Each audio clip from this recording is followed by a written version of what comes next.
Joining us now to discuss is Republican Congressman from Texas, member of the Oversight and Reform Committee in the House, Pat Fallon.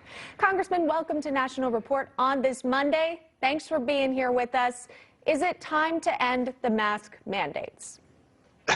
Emma, we should have ended the mask mandates a year ago. I mean, putting a piece of paper on your face, there's no, I'm saying, like, to so many folks, when you mix politics and medicine, you end up with two things: bad politics and bad medicine. The science doesn't say that masks even are effective, and sometimes they're even give people a false sense of security. I mean, the way a virus spreads a lot of the time too is you're touching something and then you put your hand to your face, and you can get that, you know, with a mask on.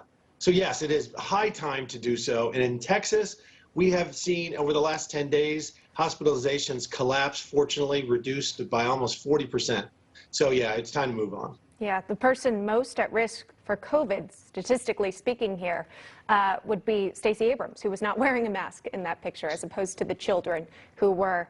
If we could, let's pivot. Let's turn to what's happening with Russia and Ukraine right now. The White House expected to meet with the German chancellor today. What are your expectations for the meeting? What might come of it?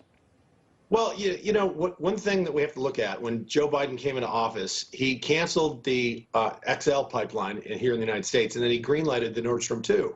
And now he's regretting at least one of them, hopefully both, eventually. So the Germans have had, as you just said, they're having a soft approach on Russia. But what we need to do is, you know, we have to provide deterrence. And if Russia wants to invade the Ukraine, they need to know the consequences, one of which should be the Nord Stream 2 pipeline is completely canceled forthwith by Germany. They won't accept the natural gas. Another one would be the secondary bond market should be sanctioned by the United States. We sanctioned in April directly buying Russian bonds, but the secondary market is where you can really hit them. Also sanction their corporations and their banks, the oligarchs that are allied to Putin, and the SWIFT. And if we deny Russia access to the SWIFT, which is the electronic banking system worldwide, it could really cripple their economy. There's still been hope from the United States for a diplomatic response. Perhaps those conversations are clearly still ongoing. But speaking of conversations, we saw at the end of last week a meeting between Vladimir Putin and China's Xi Jinping at the Winter Olympics in Beijing. What do you think that alliance could mean as we progress further into the possibility of a Russia-Ukraine incursion? Well, I think definitely Putin's looking at, he knows he's going to face sanctions from the West, just doesn't know how severe they are. And he's hoping that China will mitigate that. In fact, I just met with the Taiwanese ambassador last week and the Lithuanian ambassador, two small countries that have very large and aggressive and bullying neighbors, and they have a strong alliance. And we are discussing what the West should do in case the Russians invade Ukraine. Taiwan is a bit safer because they have 100 miles of water between them and China might not be ready to invade quite yet. But we have to prepare for that. And again, deterrence, Emma, deterrence work. And we need to make sure that we have clearly stated our case. And Putin, if the price is too high to pay, he won't invade the Ukraine, but he very well may.